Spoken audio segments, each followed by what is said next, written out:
अस्सलाम वालेकुम नाजरीन, आप देख रहे हैं नया पाकिस्तान और मैं हूं शहजाद इकबाल।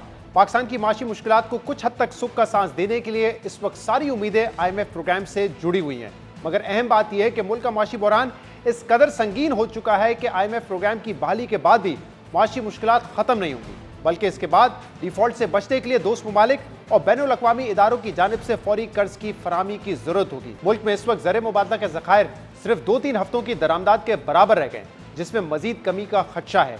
और जैसे जैसे ज़र मुबादला के ज़खायर कम होंगे, रुपए की कदर में उतनी ही कमी आती रहेगी, और जैसे जैसे रुपए की कदर में कमी आएगी, महंगाई में इजाफा होगा, जो पहले ही 48 साल की तारीखी सतह 27.5% तक पहुंच चुकी है। मुल्क में डॉलर्स की किल्लत, LCs खुलने में दुश्वारियां और कारोबारी लागत में इजाफे की वजह से मुख्तलिफ शोबे और सनतें बुरी तरीके से मुतासर हो रही हैं। मुल्क में कई फैक्ट्रियां बंद हो रही हैं, जिससे बेरोजगारी और गुर्बत की शरह में खतरनाक हद तक इजाफे होने का खदशा है। हम इन तमाम मामलों पर बात करेंगे, जिसके लिए आज ज्वाइन किया है आरिफ हबीब साहब ने, जो कि चेयरमैन है आरिफ हबीब ग्रुप के। इसके अलावा हमें ज्वाइन कर रहे हैं इरफान वहाब साहब, चीफ एग्जीक्यूटिव टेलीनॉर पाकिस्तान के, कामरान अरशद साहब जो कि वाइस चेयरमैन है एप्टेमा के, और इसके अलावा हमें ज्वाइन कर रहे हैं डॉक्टर खाकान नजीब, माहिर मईशत। आप तमाम हजरात का प्रोग्राम में ज्वाइन करने के लिए बहुत बहुत शुक्रिया।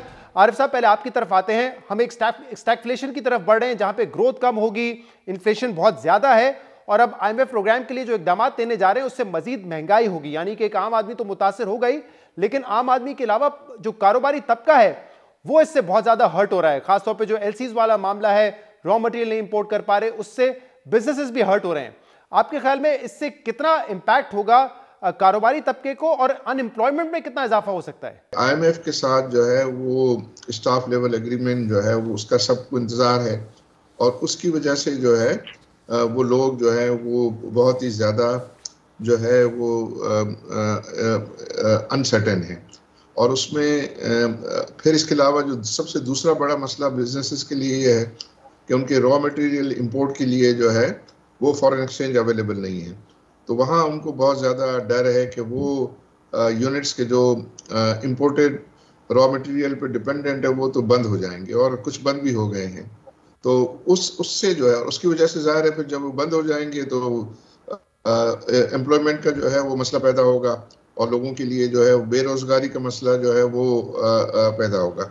जहाँ तक कि ये रुपये की डीवैल्यूएशन का ताल्लुक है, ये तो कुछ हद तक जो है वो बिजनेसेस पास ऑन कर देते हैं, लेकिन जो सबसे बड़ा मसला इसका होगा वो तमाम आम आदमी पे होगा, क्योंकि उसकी जो है वो कॉस्ट ऑफ लिविंग बहुत बढ़ जाएगी और महंगाई जो है वो बहुत ज़्यादा हो जाएगी, और उसको दो तरफ से जो है वो प्रॉब्लम का सामना करना पड़ेगा। एक तो ये है कि बेरोज़गारी होगी, और दूसरी तरफ से जो है वो महंगाई होगी। तो वो दोनों ये बहुत बड़े मसले होंगे जो आम आदमी को और जो बिजनेसमैन को ये डर है कि उससे जो है वो कहीं मुल्क में हमारे अनरेस्ट ना हो जाए। और इसलिए हर बिजनेस, हर जो कंपनी है वो उस सिनेरियो को जो है, उन हालात को जो है वो इवेल्युएट कर रही होती है, और वो ये प्लान कर रही होती है कि वो अपने आप को किस तरह इन हालात में जो है वो पोजीशन करेंगे।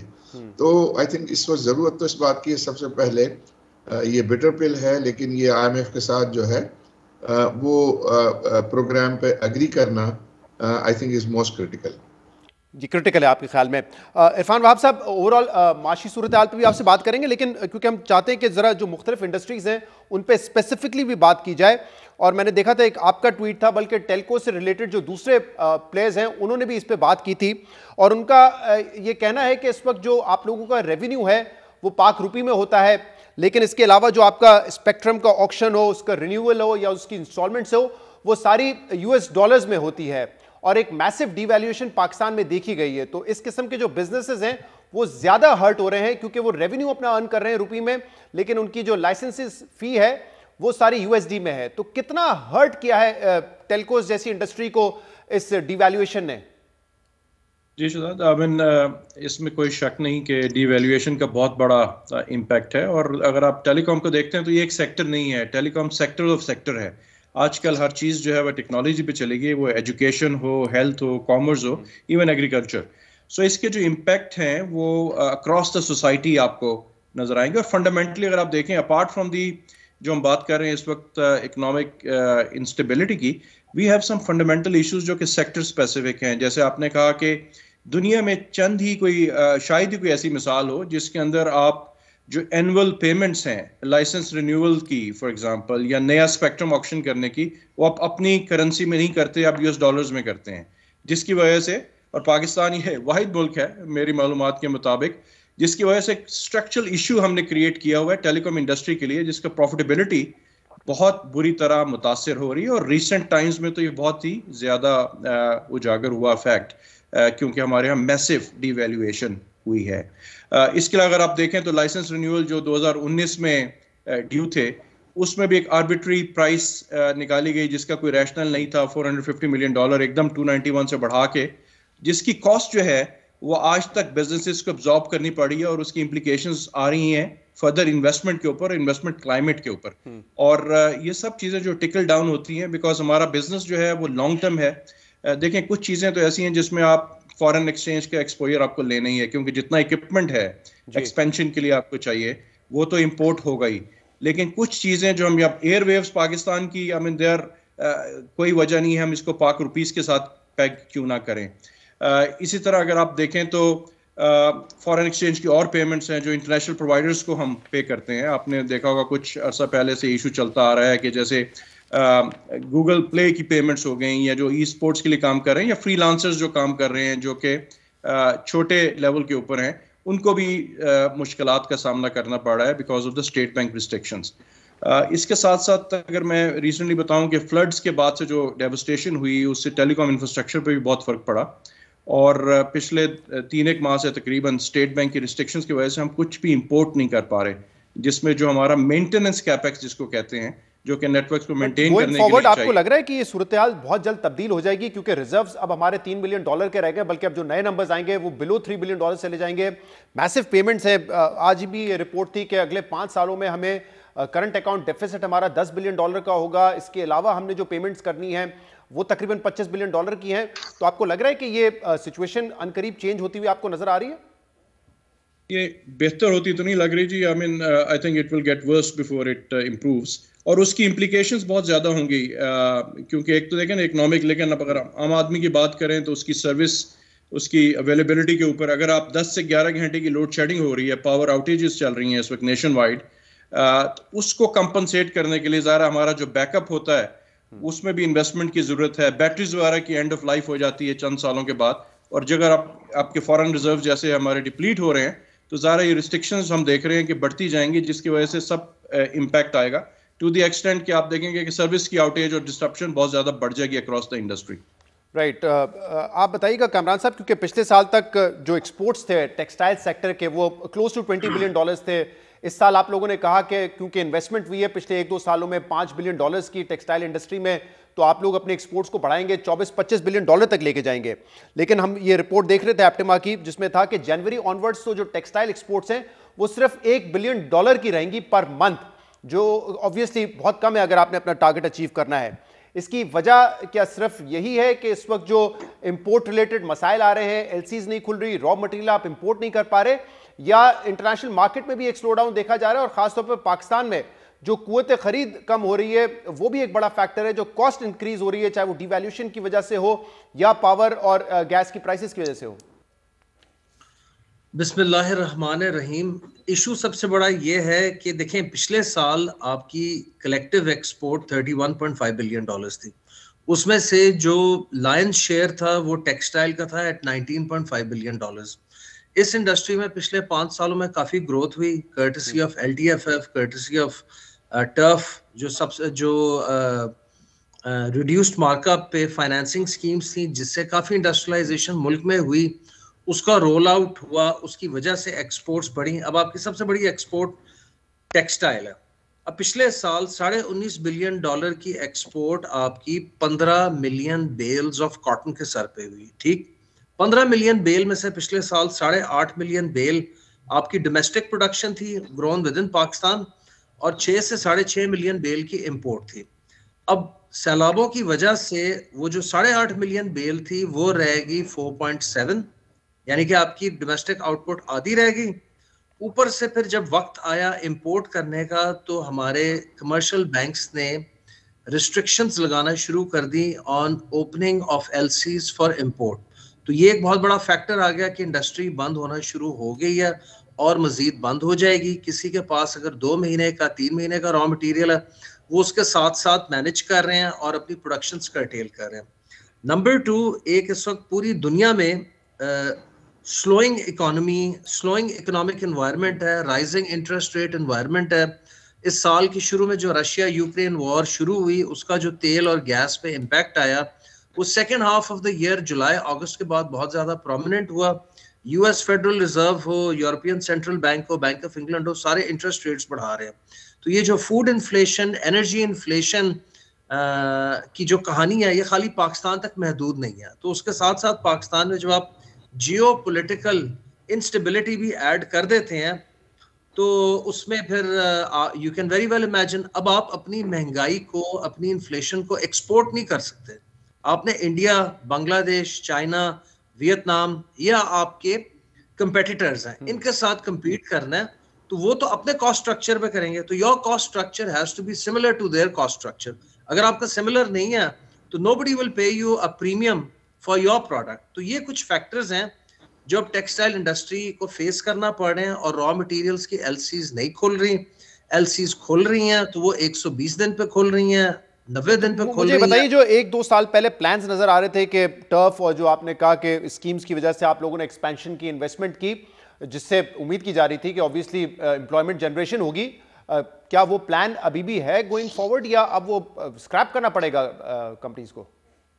देखिए, सनत बहुत सारी लग गई है अंडर टर्फ। ये 2020 में अनाउंस हुई थी, 2020-21 में गालबन, तो 2022 से इसका रोल आउट शुरू हुआ है। 2022, 2023 अब बहुत सारे ऐसे लोग हैं, उन्होंने लैंड बिल्डिंग रेडी कर लिया, एलसीज रिटायर नहीं हो रही, मशीनरी शिपमेंट्स, आपको पता है आज किसी के पास कोई रेडी मशीनरी किसी जापानीज, जर्मन, स्विस मैन्युफैक्चरर के पास नहीं होती। साल 1.5 साल का बैकलॉग होता है। अब जब वो मशीनें डिलीवर करने के लिए रेडी हैं, हमारे बैंक्स एलसीज नहीं खोल पा रहे। हमारे बैंक्स कोशिश कर रहे हैं कि उतनी ही एलसीज खोलें जितनी उनके पास एक्सपोर्ट जा रही है। तो अब आप अपनी कितनी एक्सपोर्ट्स बैंक के पास प्लेज करवा के या उन्हें एश्योरेंस दे के उसके अगेंस्ट आप कितनी अपनी इंपोर्ट कर लेंगे, और कितने लोग ऐसे कर सकते हैं? Very limited. सही। डॉक्टर खाकान रजीक साहब, पहले तो ये कहा जा रहा था कि आईएमएफ प्लान में हम चले जाएंगे तो जो डिफॉल्ट का खतरा है वो हम अवॉइड कर देंगे, और इंशाल्लाह ऐसा हो भी जाएगा।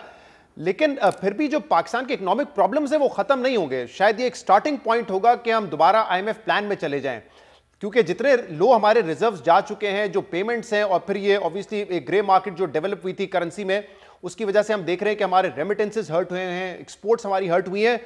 How do you get out of this mess now? Shahzad भाई, नंबर 1 प्रॉब्लम शॉर्ट टर्म का है, एक डॉलर लिक्विडिटी क्रंच का, जिसमें आपने देखा कि दिसंबर 2021 में 18 अरब डॉलर के रिजर्व्स हैं, आज जहां खड़े हैं 3 अरब डॉलर पे खड़े। सो पहले तो यह है कि ये तभी अनक्लॉग हो सकता है सिस्टम कि आप इंटरनेशनल आर्किटेक्चर, आईएमएफ का पार्ट कंटिन्यूअसली रहें, इस प्रोग्राम में भी रहें, और एक नए प्रोग्राम की तैयारी शुरू करें। So that is clear. आप इस वक्त सैंक्शनड हैं आपकी रसाई टू डॉलर्स, क्योंकि आपको सबने यही कहा है कि आप आईएमएफ में रहें। तो ये तो है एक शॉर्ट टर्म ब्रीदर जो आपको मिल सकता है। आपके पास रीफाइनेंस हो जाएगा कमर्शियल, आपका सऊदी अरेबिया के पैसे आ जाएंगे, चाइना का कमर्शियल जो है वो रीफाइनेंस हो जाएगा, बायलैटरल फ्लोज बढ़ जाएंगे, आपके जो प्रोजेक्ट एंड जो दूसरे लोन्स आते हैं बजट सपोर्ट में वो डेवलपमेंट पार्टनर से आ जाएंगे। तो ये तो है अगले 3 माह की स्ट्रैटेजीज जिसमें गवर्नमेंट ने काम करना है। आप 9-10 माह से इसको कंसिस्टेंटली डिले किए जा रहे हैं, इसमें से मुल्क को निकालिए और अनक्लॉक कीजिए। पर ये आपका सिर्फ स्टेप 1 है। इसके लिए आप क्यों नहीं कर पा रहे, मैं बार बार एक चीज कहता जाऊंगा, जो भी आपके सामने रखूंगा, आपका नर्वस सिस्टम जो है वो तकरीबन ब्रोकन है। इससे मेरा क्या मतलब है, आप में सलाहियत ही नहीं है ये सारे काम करने की। सो प्लीज कोई कोर टीम बिल्ड कीजिए जो आईएमएफ को चलाए।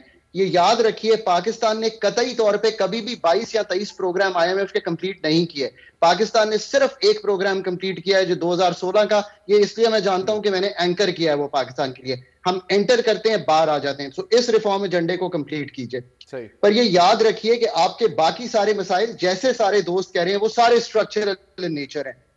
आईएमएफ स्ट्रक्चरल नेचर के मसाइल को हल नहीं करता, IMF is not a sufficient condition for Pakistan's structural and growth issues.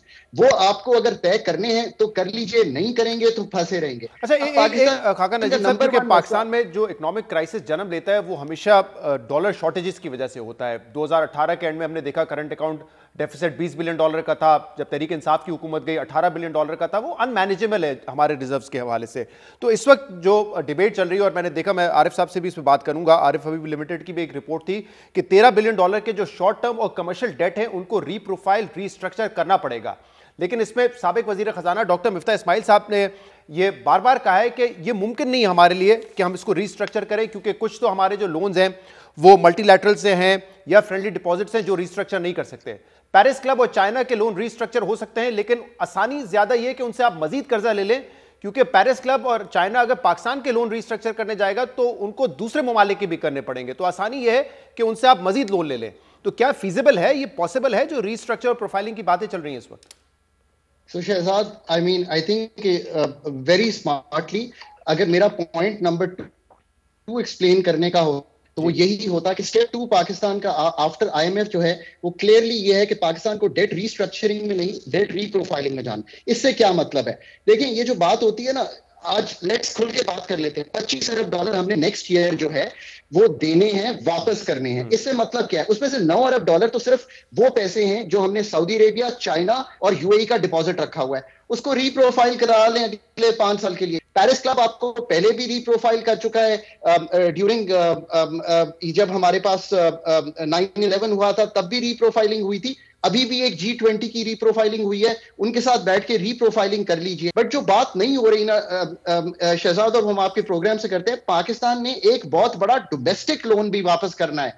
इस साल 5,200 अरब की जो मार्कअप वापस जाना है, आपको डोमेस्टिक की भी हैंडलिंग करनी पड़ेगी। उसकी हैंडलिंग के लिए भी कुछ रीप्रोफाइलिंग होगी, कुछ बैंक्स कमर्शियल जो है उनके प्रॉफिट्स को आपको देखना पड़ेगा, कुछ स्टेट बैंक का जो प्रॉफिट आता है उसको देखना पड़ेगा। तो आरिफ साहब, आप भी इस पर अपना इनपुट दें, क्योंकि आपके ही इदारे की रिपोर्ट थी कि $13 बिलियन के शॉर्ट टर्म बायलैटरल लोन्स और जो कमर्शियल डेट है फ्रेंडली कंट्रीज से, उसको रीप्रोफाइल किया जाए, रीस्ट्रक्चर किया जाए। क्या यही वाहिद रास्ता है? वरना अदरवाइज तो पेमेंट्स हमारी बहुत ज्यादा है आने वाले सालों में। आई थिंक ये एक रास्ता है, और उसमें अगर आप रीस्ट्रक्चरिंग कहें या रीप्रोफाइलिंग कहें, ज़ाहिर है वो काउंटर पार्टीज जो है जिस पे भी कंफर्टेबल हो वो करें। असल मकसद ये है बॉटम लाइन कि आप अपना जो है रीपेमेंट को जो है वो इजी इंस्टॉलमेंट में कन्वर्ट करने की कोशिश करें, क्योंकि इतना ये जो बढ़ता जा रहा है, तो ये बढ़ता जा रहा है, ये हम उसको सस्टेन नहीं कर सकते हैं। तो एक तो ये बात है। लेकिन जब ये हम बात करते हैं कि आप IMF के प्रोग्राम में जाएं, तो इस वक्त जो है वो हमारी कमर्शियल मार्केट जो है वो बिल्कुल हमारे लिए बंद हो गई है। वरना ये हमने देखा था पास में कि ये जो टाइम डिफरेंसेस के गैप आते थे, उसमें ये कमर्शियल मार्केट को जो है वो अवेल कर लेते थे। तो वो कमर्शियल मार्केट को ओपन होना ज़रूरी है। मल्टीलैटरल की हम बातें करते हैं, उनको ज़रूरी है। आप तो फ्रेंडली कंट्रीज भी ये कहते हैं कि आप, और फिर उनको आप कुछ वैल्यूज दें। मतलब सारे का सारा जो है वो आप ये डिपेंड ना करें कि आप जो है वो रीप्रोफाइलिंग और रीस्ट्रक्चरिंग करें। अपने रिसोर्सेज को बढ़ाने के लिए जो है वो एफर्ट करें। आपके प्राइवेटाइजेशन के जो आपके लार्ज टिकट आइटम्स हैं, पर्टिकुलरली LNG प्लांट, उसमें आप बड़ी अमाउंट जो है वो रेज कर सकते हैं। और दूसरे ऐसी इन्वेस्टमेंट जो आप अपने पब्लिक SOEs के अंदर जो है वो फॉरेन इन्वेस्टमेंट को इनवाइट करें, और वो जिसको हम कहते हैं एलाइड बैंक मॉडल के, वो कंपनी में पैसे जो है वो डालें। इसके अलावा जो मुझे लगता है कि पाकिस्तान जो बहुत जल्दी पैसे रेस कर सकता है फॉरेन एक्सचेंज, वो हमारा रियल एस्टेट जो है वो फ्रेंडली कंट्रीज को ऑफर करके कर सकता है। फॉर एग्जांपल, मैं देख रहा था कि बंडल आइलैंड जो है उसको मैं देख रहा था, तो वो $25 बिलियन मुझे लगता है कि उसकी वैल्यू है।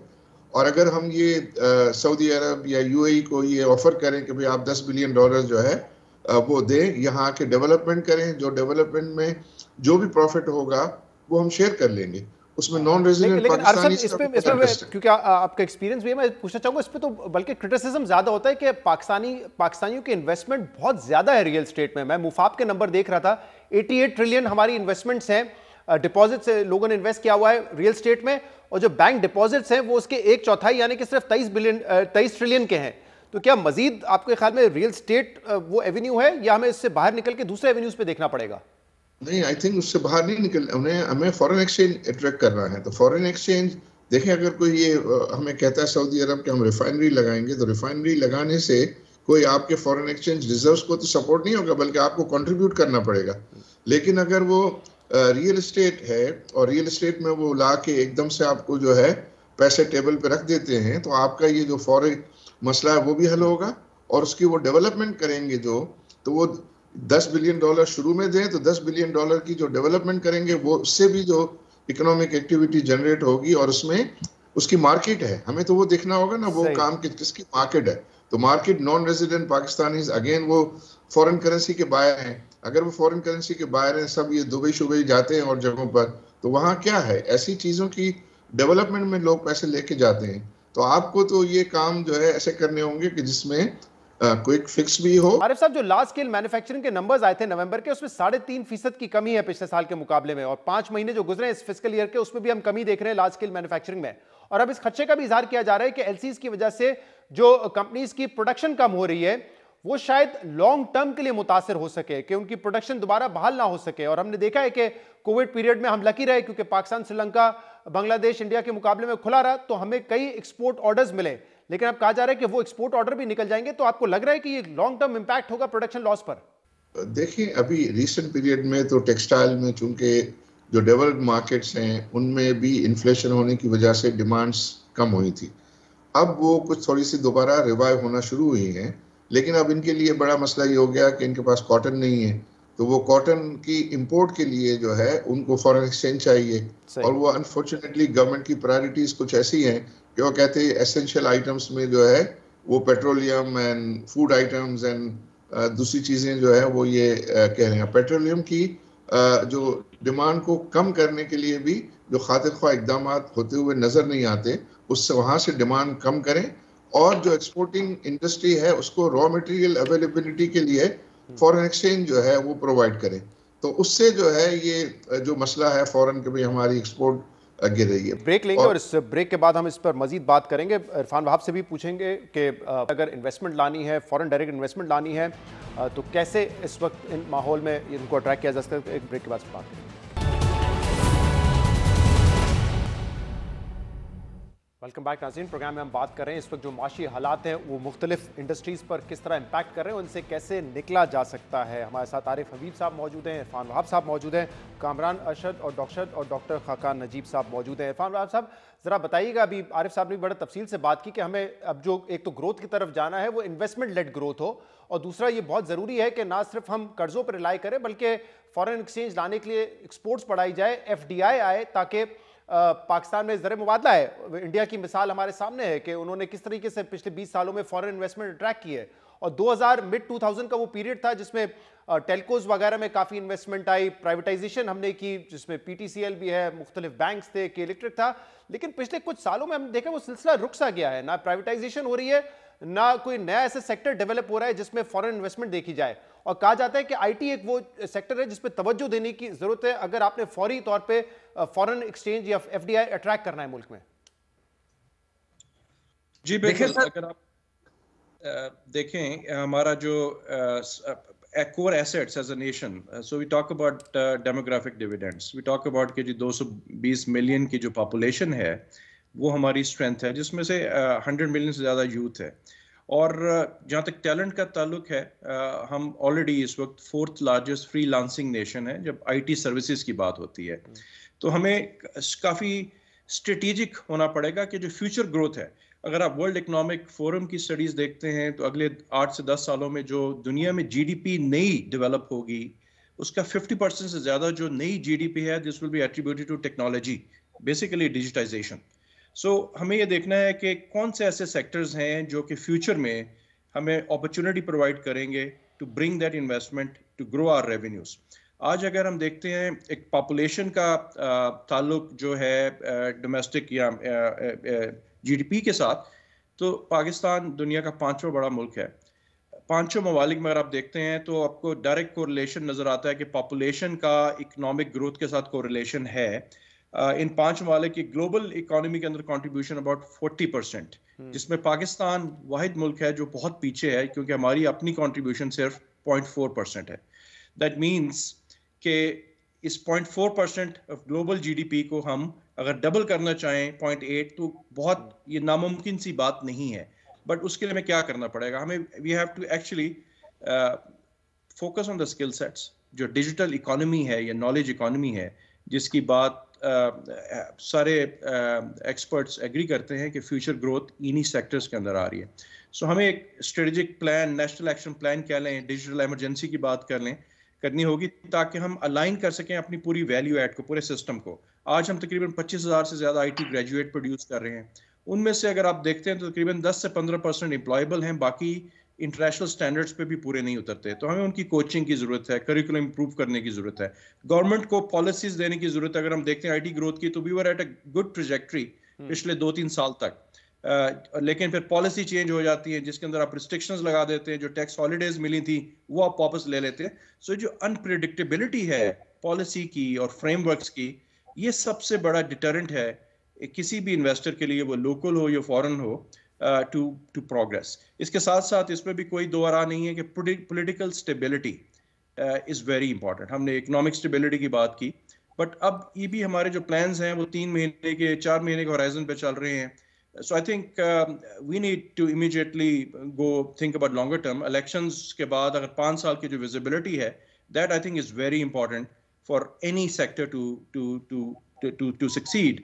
और उसमें ये इतना मुश्किल काम नहीं है, because आज भी जो इनिशिएटिव्स हो रहे हैं, क्योंकि दुनिया में भी क्योंकि एक ग्लोबल रिसेशन की वजह से बहुत ज़्यादा फोकस है कॉस्ट सेविंग के ऊपर, और हमारे पास अभी भी जो प्राइस आर्बिट्राज है रिसोर्सेज का वो बहुत बेहतर है, even compare to India, Philippines वगैरह के मुकाबले में। और बहुत सी कंपनीज जो काम कर रही हैं वो इस वक्त अपना कैपिटल या जो रेमिटेंस है वापस नहीं लेके आ रही। सो हमें थोड़ा कॉन्फिडेंस देने की जरूरत है, एक अनेबलिंग एनवायरनमेंट और पॉलिसीज ऐसी हो जिसके ऊपर कंसेंसस हो, और जिसको हम 6 महीने बाद या 1 साल के बाद 180 डिग्री का टर्न बैक ना करें, और वो कंसिस्टेंसी होगी तो आई एम श्योर कि जो हमारा जो डेमोग्राफिक डिविडेंड जिसकी मैं बात कर रहा हूँ, इनको भी एक और हम इनको सपोर्ट करें, वी कैन बिल्ड दैट, जिसमें हम बहुत जल्दी अपनी IT एक्सपोर्ट्स और डिजिटल एक्सपोर्ट्स को हम फेयर कंट्रीब्यूशन इकोनॉमी की तरफ आ सकते हैं। ये बड़ा इंपॉर्टेंट पॉइंट है कि पॉलिसीज में कंसिस्टेंसी होनी चाहिए। और कामरान साहब, अक्टूबर 2022 में इसाक डार साहब आए और उन्होंने जो 5 एक्सपोर्ट ओरिएंटेड सेक्टर हैं जिसमें टेक्सटाइल भी है, उनके लिए कहा कि आपको जो है सब्सिडी दी जाएगी इलेक्ट्रिसिटी पे, और वो तकरीबन 90 से 100 अरब रुपए की एक बजटेड सब्सिडी थी जो उन्होंने कहा देंगे। बट अब जो IMF के साथ नेगोशिएशंस हो रही हैं उसमें ऐसा लगता है कि IMF जो है इस पर जोर दे रहा है कि ये सब्सिडी विड्रॉ की जाए, क्योंकि फिस्कल स्पेस हमारी बहुत कम होती जा रही है। तो अभी 4 महीने पहले सब्सिडी दी, फिर सब्सिडी विड्रॉ कर ली जाएगी। कैसे कंपीट करेंगे कॉस्ट वाइज? और इसके अलावा भी हम देख रहे हैं कि शायद बिजली के अलावा गैस की कीमतों में भी मजीद इजाफा करना पड़े। देखिए सर, अगेन बात यह है कि आपके पास कोई स्ट्रक्चरल इश्यूज का क्विक फिक्स तो है नहीं। जिसको आप बार बार सब्सिडी सब्सिडी सब्सिडी कहते हैं या लोग कहते हैं, हम उसको सब्सिडी नहीं समझते। आपने अगर इंडिया, बांग्लादेश, चाइना, वियतनाम के साथ compete करना है तो आप उनसे ज्यादा महंगी बिजली, ज्यादा महंगे गैस के नर्ख रख के तो नहीं compete कर सकते। आपके tariffs should be regionally competitive energy tariffs. They should be in line with what is being offered to the Indian exporter, the Bangladeshi exporter, the Chinese or the Vietnamese exporter. If it's not offered in line with them, then we don't have any hopes or aspirations of becoming an export-oriented country as such. अभी तक तो हमने जिस तरह भी किया, अगर government माजी की गलत माहदे कर गई IPPs के साथ, तो आप उसकी सजा अपने लोगों को उतना दें कि आप सारी उसकी फ्रंट लोडिंग या आप सर्कुलर डेट की लोडिंग जो है वो जहां से आपको रेवेन्यू आ रहा है with bare minimal line losses, आप उन पे लोडिंग कर देते हैं और फिर आप उन्हें कहते हैं compete करें। अगर आपने दुनिया में compete करना है तो आपको अपने स्ट्रक्चरल इश्यूज को एड्रेस करना पड़ेगा। अच्छा, लेकिन कामरान साहब, इसमें एक आर्गुमेंट जो हमेशा टेक्सटाइल सेक्टर की तरफ और बाकी जो एक्सपोर्ट ओरिएंटेड सेक्टर है उनकी तरफ से आता था कि जब अगर आप डीवैल्यू करेंगे और एक अपनी करेंसी को, तो फिर उसका एडवांटेज मिलेगा। जब भी हम अपने रुपए को अप्रिशिएटेड रखते हैं आर्टिफिशियली खासतौर पर, उस वक्त आपकी कंप्लेन होती है कि इस तरह तो हम एक्सपोर्ट्स नहीं बढ़ा सकते। लेकिन फिर जो एक आर्ग्यूमेंट है जो फाइनेंस मिनिस्टर इसाक डार साहब देते हैं कि हमने पिछले 5 सालों में देखा है हमारा जो रुपया है वो डॉलर के मुकाबले में 100 था, अब 275 हो गया है। लेकिन हमारे जो एक्सपोर्ट्स हैं वो दुगने तो नहीं हो गए या दुगने से ज्यादा तो नहीं हो गए, जो इंपैक्ट है वो बड़ा मार्जिनल है। तो लेकिन ये आर्गुमेंट भी तो आपकी तरफ से ही दिया जाता है ना कि आप डीवैल्यू करेंगे तो हम एक्सपोर्ट्स बढ़ाने में कामयाब हो गए। नतीजा तो ये नहीं है, बल्कि हमारे उल्टा इंपोर्ट्स महंगे हो जाते हैं। नहीं सर, हमारी तरफ से आर्गुमेंट नहीं होता कि आप डी वैल्यू करें। ये ज्यादा आपको आईएमएफ या जो लैंडिंग एजेंसीज होती हैं वो पुश करती हैं। We have always been in favour of a stable currency, stable to slight fluctuation, उससे ज्यादा नहीं। रीजन भी है कि जो भी आपको डीवैल्यूएशन में गेन मिलना है वो एक one time temporary limited to your inventory और your shipments on high seas होता है। उसके बाद इवेंचुअली एवरीबॉडी कैचेस अप। आपका रॉ मटेरियल जो है इंपोर्ट हो रहा है, आपकी हर चीज इंपोर्ट हो रही है। खाकान नजीब साहब, इसमें ये एक बड़ा इंपॉर्टेंट फैक्टर है और इस वक्त आईएमएफ का खास तौर पे तवज्जो है वो हमारे सर्कुलर डेट पर है, चाहे वो गैस का हो या बिजली का हो। बिजली का जो है 2,500 अरब रुपए से तजावुज कर चुका है, 1,600 अरब रुपए का सर्कुलर डेट गैस में है। तो वो चाहते हैं कि इन दोनों सेक्टर्स को रीस्ट्रक्चर करें और इसके लिए वो कह रहे हैं कि जो इकदाम लेने की जरूरत है, टैरिफ बढ़ाए जाए। बट अब ये टैरिफ बढ़ाने के बाद जो एक महंगाई में मजीद इजाफा होगा तो हम उसी साइकिल में फंस जाएंगे। महंगाई में इजाफा होगा, इन्फ्लेशन हाई होगी, फिर हम डिस्काउंट रेट को मजीद बढ़ा रहे होंगे और फिर जो इकोनॉमिक स्लो डाउन है मजीद ज्यादा हो जाएगा। तो इस साइकिल से कैसे निकलें फिर हम बाहर? बिल्कुल आपने दुरुस्त कहा। देखिए ना, कोई पाकिस्तान में ये कंप्लेन करता है कि मोबाइल फोन महंगा है या इंटरनेट सर्विस महंगी है या टेलीफोनी महंगी है, इसलिए नहीं करता कि आपने टेलीकम्युनिकेशन सेक्टर को डीरेगुलेट करके प्राइवेटाइज कर दिया। एनर्जी सेक्टर पाकिस्तान की एशलीज हील है शहजाद साहब। अगर इसको डिसरप्ट नहीं करेंगे तो मैंने कितने बोर्ड बनाए हैं पाकिस्तान में, कितने सीईओज रखने की कोशिश की है, कितनी दफा इनके प्लान बनाने की कोशिश की है। ये बात बनेगी नहीं इस वक्त जो हम सेक्टर चला रहे हैं कि सारे डिस्कोज हमारे पास हैं, जनरेशन हमारे पास है, हाइडल हमारे पास है। ये बात बनेगी नहीं सरकार में। एनर्जी को डिसरप्ट करने का तरीका यह है कि प्राइवेटाइजेशन की जो लिस्ट है उस पर सबसे ऊपर पड़े हुए हैं सारे डिस्कोस। 26 साल से फेस्को प्राइवेटाइजेशन की लिस्ट पे है।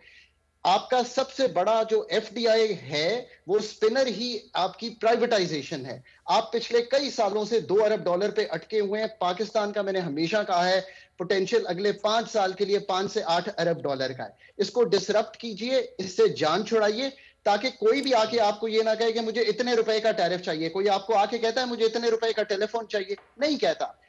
ये तो आपकी एशलीज हील है, इसको तो बिल्कुल सर्जरी करें। आईएमएफ को छोड़ दें। आईएमएफ ये सर्कुलर डेट प्राइसिंग से चेंज करना या हम किसी से पैसे लेके सुई कंपनीज को देके वापस डिविडेंड ले लें, ये तो अकाउंटिंग गिमिक्री है जो मतलब कई दफा हम कर चुके हैं। So that is the first thing that you must do. पर आपके पास और भी बहुत जरूरी काम है। आपने अगले 3 साल ये याद रखना है कि FDI non debt creating, number 2 CAD को आपने कम से कम $2 से $5 अरब पे रखना है। आप इससे ऊपर कैड अफोर्ड ही नहीं कर सकते एटलीस्ट अगले 2 साल, बिकॉज एक्सटर्नल का चैलेंज जो है वो आपके लिए पैरामाउंट है। नंबर 3, ये बात नहीं है कि कंसिस्टेंसी ऑफ पॉलिसीज इस मुल्क को ठीक करेंगी, रीसेट ऑफ पॉलिसीज इस मुल्क को ठीक करेंगी। आप पेंशन दिए जा रहे हैं 500 अरब रुपए की, आप बजट का रिफॉर्म कीजिए। आप पीएसडीपी में प्रोजेक्ट रखे हुए हैं जो कि प्रोविंसेस के हैं, आप उसको ठीक कीजिए, तब आपका फिस्कल डेफिसिट ठीक होगा। Pakistan policies need the biggest reset we have ever seen. अगर नहीं करेंगे तो इसी में फंसे रहेंगे। एक मौका और दें। ये नहीं हो सकता कि मुल्क में एग्रीकल्चर इनकम टैक्स 3 अरब कलेक्ट हो जबकि वो 23% है मेरे जीडीपी का। ये नहीं हो सकता कि मैं रिटेल इनकम टैक्स ना लगाऊं। ये नहीं हो सकता कि मैं पीओएस पाकिस्तान में ना लगाऊं। ये नहीं हो सकता कि मैं पाकिस्तान में इनहेरिटेंस टैक्स ना लूं। ये नहीं हो सकता कि मैं कैपिटल गेन्स को 5 साल के बाद छूट दिए रखूं। फिर अमीर आदमी जो है वो अमीर होता रहेगा, हमारी तरह के लोग अपने टॉप 5% में रहेंगे और ये मुल्क कभी भी इस भंवर से नहीं निकल सकता। आप 5 साल बाद मुझे इंटरव्यू कर लीजिएगा, अगर ये पॉलिसीज जो मैं आज आपके सामने कह रहा हूं ये नहीं करेंगे। दूसरी सबसे बड़ी चीज देखें, आपकी पैदावारी सलाहियत बेहतर होनी चाहिए। इससे मेरा क्या मतलब है? टेक्सटाइल बहुत बड़ा सेक्टर है, बहुत अच्छी बात है। 1.7 टन पर हेक्टर कॉटन उगाते हैं आप। जिन ममालिक से कंपीट करना चाहते हैं, जिन ममालिक को एम्यूलेट करना चाहते हैं, वो 9 टन पर हेक्टर उगाते हैं। खुदारा रिसर्च एंड डेवलपमेंट में इन्वेस्ट कीजिए, ये है सरकार का काम। डीरेगुलेट कीजिए इस इकोनॉमी को और इन चीजों की तरफ तवज्जो दें। और एक बात और कह दूं कि अगर 55 लाख लोग पैदा करते चले जाएंगे तो जितने मर्जी रिसोर्सेज जमा कर लें, मुल्क का मसला हल नहीं। पाकिस्तान के माशी हालात में हम मजीद बात भी करेंगे। फिलहाल प्रोग्राम में शामिल करते हैं एक ब्रेक और इसके बाद आपके सामने फिर हाजिर होंगे। वेलकम बैक नाज़रीन। प्रोग्राम में हम बात कर रहे हैं कि जो इस वक्त माशी सूरत हाल है उन पे कैसे काबू पाया जा सकता है। लास्ट राउंड ऑफ क्वेश्चन है आरिफ हबीब साहब, हर क्राइसिस में एक अपॉर्चुनिटी होती है, क्या इस क्राइसिस में भी हमारे लिए कोई अपॉर्चुनिटी है या सब नेगेटिव और सब बुरा ही बुरा है? हमने कुछ अर्से पहले एक शो किया था जिसमें बताया था कि कैसे इंडिया ने पॉलिटिकल विल दिखा के डॉक्टर मनमोहन सिंह जब फाइनेंस मिनिस्टर थे कैसे रिवैम्प किया, डीरेगुलेट किया, इन्वेस्टमेंट लेकर आए, उन्होंने करके दिखाया। यहां पे भी क्राइसिस में आपको अपॉर्चुनिटी नजर आ रही है आरिफ हबीब साहब? आई थिंक कोई अपॉर्चुनिटी जैसी सिचुएशन तो नजर नहीं आती फ्रेंकली स्पीकिंग। अभी तो सिर्फ ये है कि हमें जो है वो मौत से बचना है। इस वक्त तो हम ऐसी डिफिकल्ट सिचुएशन में नजर आ रहे हैं और उससे किस तरह निकलेंगे। देखिए, एक आम ख्याल लोगों का ये है कि क्या ये IMF प्रोग्राम के बाद भी जो है क्या हम ये चीज़ें जो है वो बेहतर हो जाएंगी।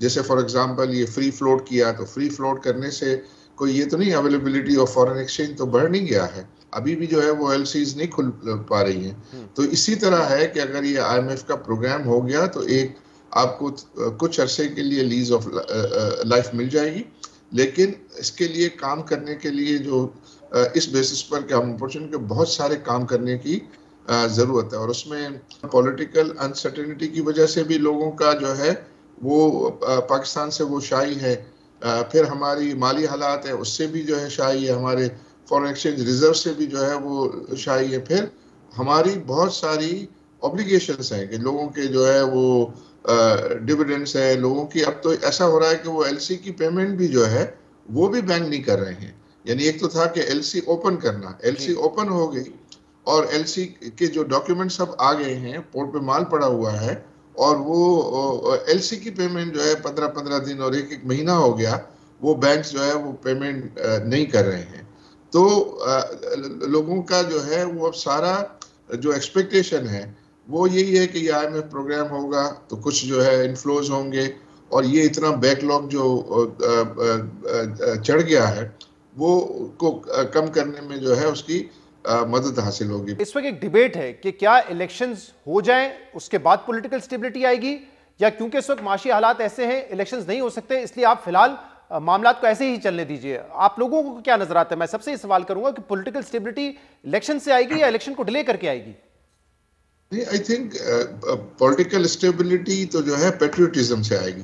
तमाम जो पॉलिटिकल पार्टीज हैं, किसी की भी हुकूमत हो तो जो हमारी जो नेशनल इंटरेस्ट है उसको प्राइम रखना है ना हमें। तो मतलब ये कि कैप्टन तो बदलते रहते हैं, तो कैप्टन बदलने से कोई टीम तो जो है वो नहीं चेंज होनी चाहिए। तो आज भी जो रूल्स ऑफ द गेम है उसके मुताबिक जो है वो पॉलिटिक्स होनी चाहिए। और उसका मतलब मैं तो इस चीज में हूँ कि भाई अगर कॉन्स्टिट्यूशन में ये है कि जब इलेक्शन होना है तब इलेक्शन हो, उससे पहले जो है वो इलेक्शन क्यों हो। लेकिन ये है कि इसके अंदर कतई नजर इलेक्शंस के जो है, मैं तो ये लोग ये कहते हैं कि भाई आप कंसिस्टेंसी ऑफ पॉलिसी, तो कंसिस्टेंसी ऑफ पॉलिसी के लिए तो पाकिस्तान में तो जनरली मुख्तलिफ पार्टीज की एक ही जैसी इकोनॉमिक पॉलिसीज रही हैं और सब जो है कि मैनेजमेंट जो है वो पूर रही है। इरफान राव साहब, क्विकली अगर आप भी मुझे बता सकें कि इस क्राइसिस में अपॉर्चुनिटी क्या है हमारे लिए? इलेक्शंस के जरिए स्टेबिलिटी आएगी या इलेक्शंस में अगर ताखीर हो जाए, पहले हम इकोनॉमिक मामलात को मैनेज कर लें फिर इलेक्शंस में जाए, क्या बेहतर सोल्यूशन हो सकता है? देखिए, सबसे पहले तो हमें अब डिफिकल्ट डिसीजंस लेने होंगे जो हम मेरे ख्याल में 75 साल से अवॉइड करते आ रहे हैं। सो देखें, अगर आप छोटा सा बिजनेस भी चलाते हैं तो आप देखते हैं अगर आपके पास डिफिकल्टी आ रही है, चैलेंजेस आ रहे हैं या रेवेन्यू कम हो रहे हैं तो अपनी कॉस्ट के ऊपर आप फोकस करते हैं। सो एज अ कंट्री हमें देखना है कि size of the government, for example आज आप देखें साइज ऑफ द गवर्नमेंट क्या है, क्या हम एक्शंस ले रहे हैं टू कट दैट।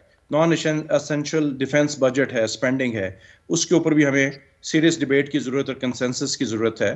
सो ये टफ डिसीजंस हमें लेने होंगे और मेरे ख्याल में पॉलिटिकल स्टेबिलिटी, अगर आप इलेक्शंस हो जाते हैं तो आपको 5 साल का एक रनवे नजर आता है, because it comes with accountability, it comes with responsibility कि जो भी गवर्नमेंट में आएगा उसको ये फिक्सेस करने हैं, टफ कॉल्स लेनी है। लोग उनको मैंडेट दे के आ रहे हैं इस सूरत हाल में, एवरीवन इज अवेयर कि जो भी गवर्नमेंट में आएगा उसको टफ कॉल्स लेनी होंगी। कामरान साहब, आप कैसे देखते हैं, क्या अपॉर्चुनिटी है इस क्राइसिस से जो हम सीख सकते हैं, और दूसरा क्या आपको लगता है कि इलेक्शंस जो है वही पॉलिटिकल स्टेबिलिटी प्रोवाइड कर सकते हैं? सर, मेरा ख्याल है इस सारी क्राइसिस में and failure of the state में हमें लेसन्स ड्रॉ करने अपने नेबर्स से। जिस तरह बात हुई नंबर 1 FDI की, जब 92-93 में India was on the verge of bankruptcy, तो उन्होंने नॉन रेजिडेंट इंडियंस को एंगेज किया था। इंडियन एयरवेज के जहाज loaded with gold Mumbai airport, Delhi airport पे खड़े थे एंड उनको वो लंदन भेज रहे थे प्लेज करवाने, वहां से कैपिटल रेज करने। तो उस वक्त मनमोहन सिंह साहब जो governor reserve bank of India थे, उन्हें फाइनेंस मिनिस्टर लगाया गया था। उन्होंने उन जहाज़ों को रोका था बिकॉज ही न्यू कि अगर ये गोल्ड इंडिया छोड़ के चला गया तो ये कभी वापस नहीं आएगा। लिहाजा उन्होंने बड़ी अट्रैक्टिव रेट ऑफ रिटर्न के साथ एनआरआईज को, नॉन रेजिडेंट इंडियंस को एंगेज किया था and that was India saving grace. आज पाकिस्तान में इंटरेस्ट रेट्स काइबर आपका कुछ 17% पे, आने वाली मॉनेटरी पॉलिसीज में भी इंटरेस्ट रेट आपका बढ़ना है। तो ये आपके पास एक विंडो ऑफ अपॉर्चुनिटी है। पड़ोसी मुल्क इंडिया में आज इंटरेस्ट रेट 6.5 हुआ है, तो आप खुदारा ओवरसीज पाकिस्तानीज को अट्रैक्ट करें कि इधर 1 year, 3 year, 5 year, 7 year deposits रखें, उसके साथ आप उन्हें कोई टेंजिबल बेनिफिट्स दें। डॉक्टर खाका नजीब साहब, इस वक्त क्या अपॉर्चुनिटी है उसमें भी बात कीजिएगा, लेकिन एक और मसला है जिस पर शायद अब तक सबकी नजर नहीं है और ये भी एक बड़ा क्राइसिस बन सकता है। इस वक्त जो कमर्शियल बैंक्स के पास डॉलर डिपॉजिट्स हैं वो $5.5 बिलियन के हैं, लेकिन हमारा ये जाती एक्सपीरियंस है, कई और लोग ये बता चुके हैं कि जब वो अपने डॉलर्स फिजिकली निकलवाने जाते हैं बैंक्स के पास तो बैंक उनको देता नहीं है, यानी कि फिजिकली वो डॉलर उनके पास मौजूद नहीं है। और ये $5.5 बिलियन की रकम है और इसमें लोकल बैंक्स भी हैं, इंटरनेशनल बैंक्स भी हैं जो कि आपको कह रहे हैं कि किसी और करेंसी में पैसे ले लें, लेकिन US डॉलर हम आपको नहीं दे सकते। तो ये एक और बड़ा क्राइसिस है जो कि जन्म ले रहा है। शहजाद भाई, एग्जिस्टेंशियल थ्रेट है, एग्जिस्टेंशियल रिस्पॉन्स दें, वो नहीं दे पा रहे, इसलिए ये हालात हो रहे हैं। सिस्टम को अनक्लॉग करने का तरीका यही है कि इस वक्त जितने बायलैटरल मल्टीलैटरल पार्टनर्स हैं इन द शॉर्ट रन उनसे ये पैसे जो हैं वो लें ताकि आप ये टाइम राइड आउट कर सकें। बट ये याद रखिए कि इस वक्त इसको हैंडल करने के लिए आपको सब पॉलिटिकल पार्टीज को, और मैं हमेशा ये कहता हूं ये मैच्योर लोग हैं, मैंने इन सब के साथ काम किया है, एस्टैब्लिशमेंट को, जुडिशरी को इकट्ठे होकर एक चार्टर ऑफ सर्टेनिटी देना पड़ेगा कि इलेक्शन कब होना है। इट डजंट मैटर, कल कर लें, अक्टूबर में कर लें, but please have a consensus on this. Please have a consensus कि इन द शॉर्ट रन आपको ये अनक्लॉग करना जो है वो मस्ट हो गया है। प्लीज हैव अ कंसेंसस कि पाकिस्तान के जो कलीदी मसाइल हैं उनको हल करने के लिए आगे बढ़ना जो है वो जरूरी हो गया है। जितने हम शॉर्ट टर्म के डिसीजंस लेते हैं ये अनपॉपुलर या टॉक्सिक तो हैं, but they are never the tough calls Pakistan has to make. आप पाकिस्तान के 4 फिगर्स याद रखें और अगर 5 साल बाद यही होंगे तो यहीं खड़े होंगे। इंडस्ट्रियलाइजेशन 13% है जीडीपी का, इसको 26 पे ले जाना है। पाकिस्तान का टैक्स टू जीडीपी रेशियो 10% है, इसको मिनिमम 15 पे ले जाना है। पाकिस्तान का एक्सपोर्ट टू जीडीपी रेशियो इस वक्त 10% है, इसको कम से कम 16% पे लेके जाना है। और पाकिस्तान का इन्वेस्टमेंट टू जीडीपी रेशियो 15% है, इसको 30% पे ले जाना है। बहुत बहुत शुक्रिया, thank you very much. Arif Habib साहब, इरफान वहाब साहब, कामरान अरशद साहब और डॉक्टर खाका नजीब साहब हमारे साथ मौजूद थे। एक तफसीली हमने गुफ्तगू की है पाकिस्तान की मईशत में जो इशूज़ हैं कैसे उनको रिजॉल्व किया जा सकता है, फिलहाल क्या इम्पैक्ट है और इस क्राइसिस में क्या अपॉर्चुनिटी हम देख सकते हैं। आज के प्रोग्राम में इतना ही, शो से इजाज़त दीजिए, अल्लाह हाफ़िज़।